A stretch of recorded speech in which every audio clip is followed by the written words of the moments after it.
On today's show, actually today's Mortgage Monthly show, sponsored by the fine folks at CU Members Mortgage, we had CU Members Mortgage's very own Rick McLaughlin talking about from refis to purchase money mortgages, where are we now in the process? So check it out.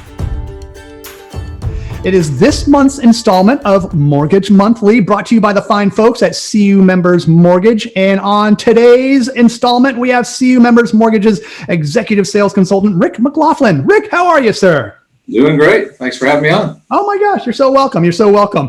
Hey, we're talking today about, because we seem to be kind of on this pendulum right now with, last year was the refi boom because of the low rates. And all of a sudden now that pendulum is slowly swinging toward the purchasing money mortgages. And so I'm kind of entitled this talk from refis to purchase money mortgages. Where are we now? So it seems like we're kind of like we're in the midpoint or something. Where are we now on this, Rick? I mean, we were just talking before the recording. Where are we now? Well, this year is still going to be a strong year for refinances, but it's going to be even a better year for the purchase business.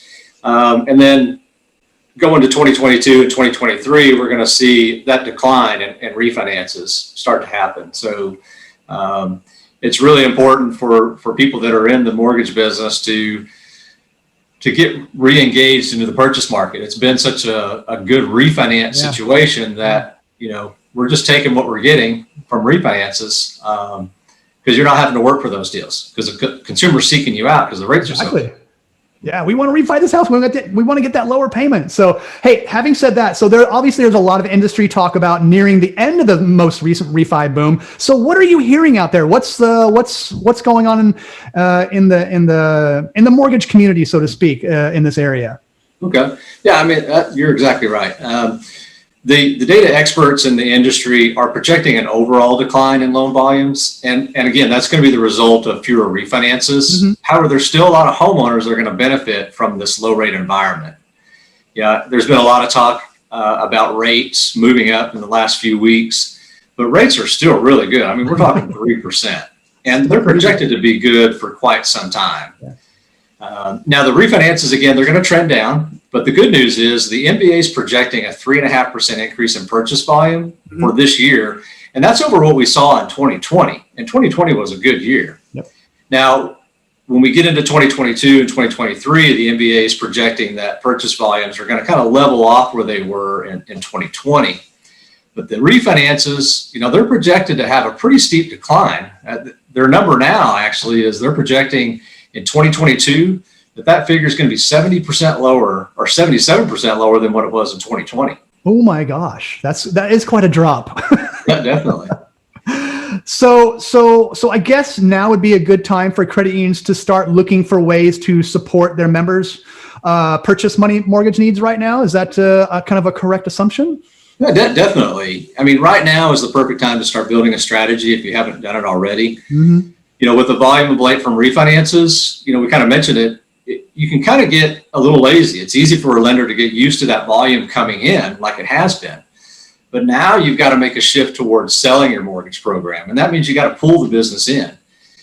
It's even more challenging, as you move into the market and you get away from the refinance. Mm-hmm. Each credit union, though, it's going to be very different. We work with credit unions across the country, and each one has to build a strategy that's right for them. And based on their size, their household, their demographics.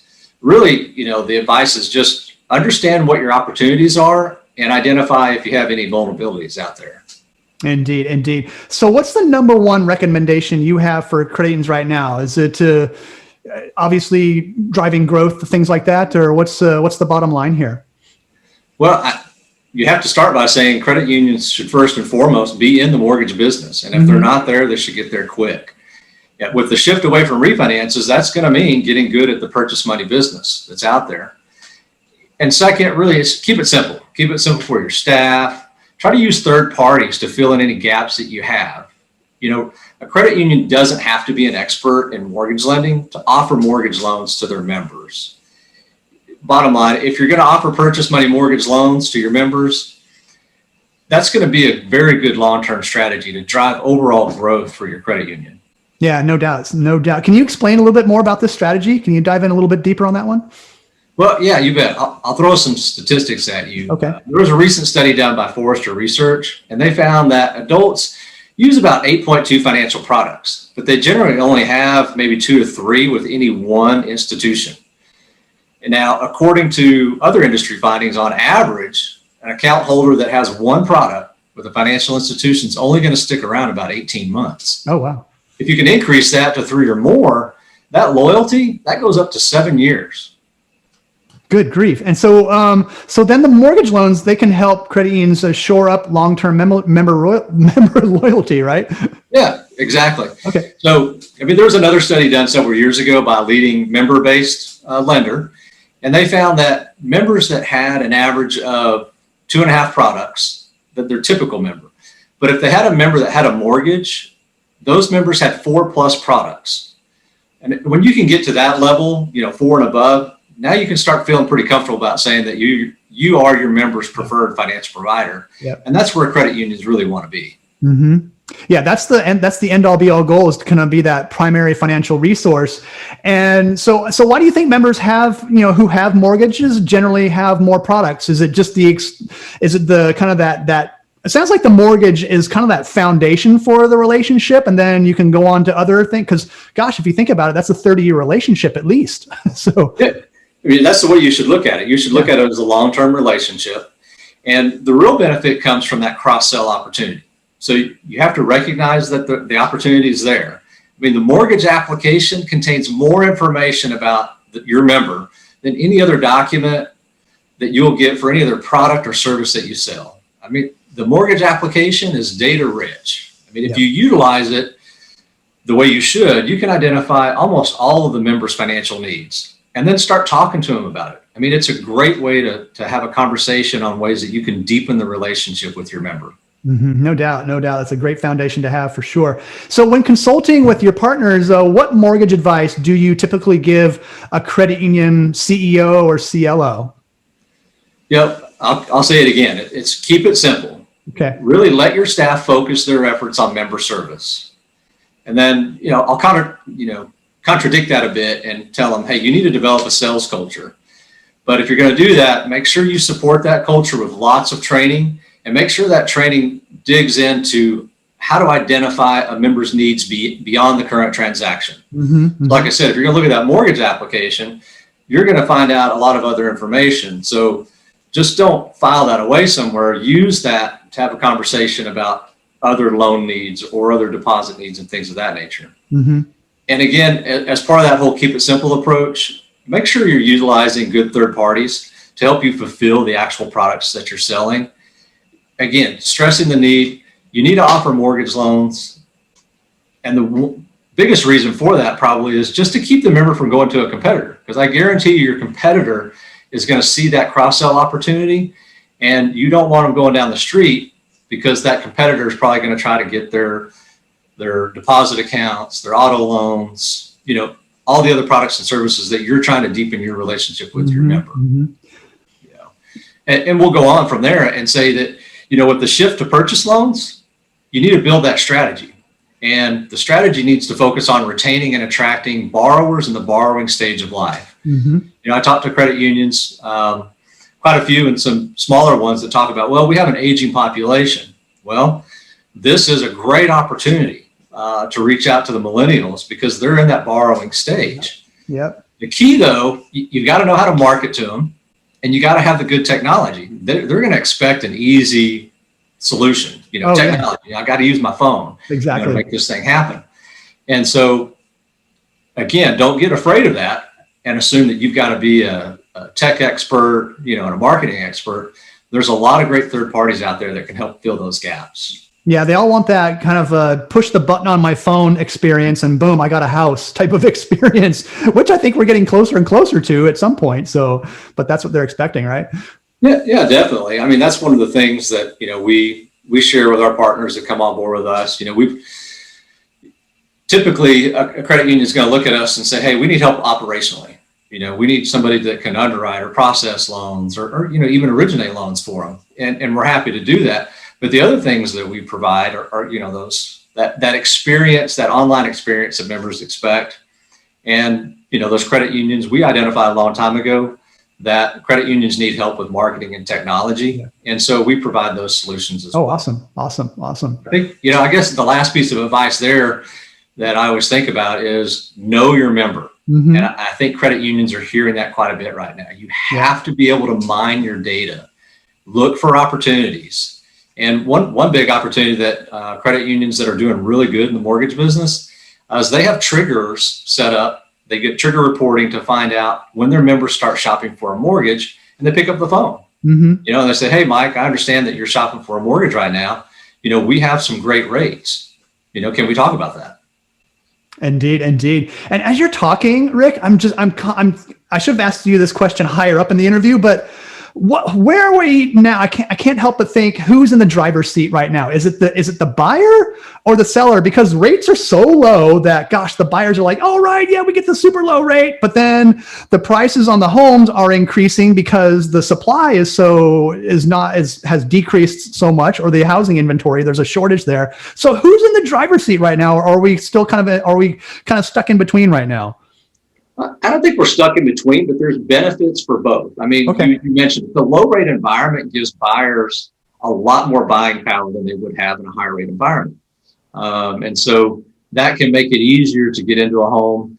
It can make that payment lower and look much more appealing to own a home and have a mortgage payment versus a rent payment. But I think because of the lack of supply that we have right now, sellers are probably more in the driver's seat. Yeah, I think so. We are seeing where in some communities that in order for a buyer to get a home, that they're having to bid above the list price. And so to me, that means it's a seller's market. So if buyers are willing to pay more, now, again, that can be a challenge, because if it goes above and doesn't appraise, then those buyers are going to have some extra cash to cover that difference. Yeah, it's a sticky situation there, but it's just interesting to see how the pendulum swings from one side to the other in these crazy economic times. So good stuff, Rick. Anything else here that you want to add to share with credit unions out there on this topic? Because this is certainly top of mind topic for anybody, especially in the lending department at any credit union these days. So anything else to share? Well, I mean, we are talking about purchase money business, purchase money mortgages, and credit unions need to understand that realtors are very important to helping grow the business. Because the realtors are the ones that are actually going to drive that decision process for home buyers. And so knowing this is going to give a credit union a couple of options, a couple of things to look at. So, the first thing I recommend is something that credit unions are typically already good at. It's kind of getting in front of the member before they shop. And that's doing things like financial counseling, offering home buying seminars. And then when you know that member's ready, get out there and give them a pre-qualification. So now that they've got a little bit more power when they're shopping, now they can get to a realtor and they can let the realtor know, hey, I'm already working with my credit union. You don't need to worry about the financing piece. And another step is credit unions should look at creating some relationships with realtors and have those realtors bring the borrowers to the credit union. Ideally, you would like to get new borrowers out of this. You've got the mortgage, you've got all that information. Now you can go through that application and say, hey, I see you have an auto loan with GMAC. Let's refinance that. I see you have a credit card here. We've got a great credit card too. So there's those opportunities there. But keep in mind, the realtor, that whole relationship there, those realtors, they have a customer. And that customer is important to them because they know that customer is going to buy another home in the future. And so they want that transaction to go really well. So you've got to be able to make your realtors know that you can make closing dates and that you're going to stay in contact, with them. And, from a business development standpoint, you can mine your data for, people that are ready to buy a mortgage, but you can also mine your data and find out, okay, how many members do I have that are active realtors? And just reach out to them and start talking about ways that maybe you can make a mutually, beneficial relationship. Yeah, because when you get in that kind of that realtor community, man, word spreads like wildfire. Hey, did you see what XYZ credit union did for one of my customers? Holy smokes! So let's use them, that type of thing. So word spreads like crazy. So if you can get those relationships going, huge. That's huge. Especially if you have a great portfolio product at the credit union. I talked to a credit union the other day, and they have 100% loan to value loan that they make to teachers. It's a portfolio loan. You know, that's hard to beat on the market out there, especially if we're talking about the price of homes going up and make it harder to get in.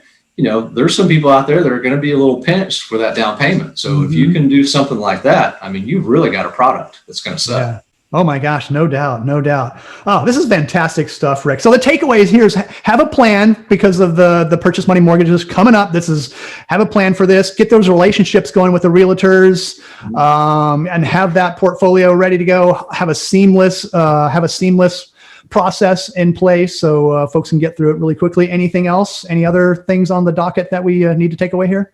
Yeah, and just again, don't wait until you think you have everything lined up. Like I said, you know, use your member service representatives to make the member have a great experience. And then all that back office stuff that has to happen, you know, outsource that if you can, you know, when it makes sense. I mean, if you have the resources and you've got the dollars to carry the payroll for, you know, a tech team and a good marketing team, you know, then great.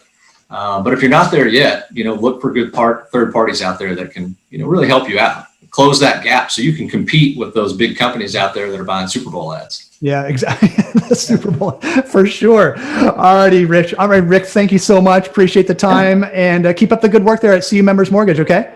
All right. Thank you. Oh, you're welcome. All right, everybody. Thank you very much for attending today's Mortgage Monthly. Stay tuned for the next episode next month. This same channel, same time. We'll see you in 30 days. All right. Be well. Take care and keep up the good work. All right. Thank you. You're welcome.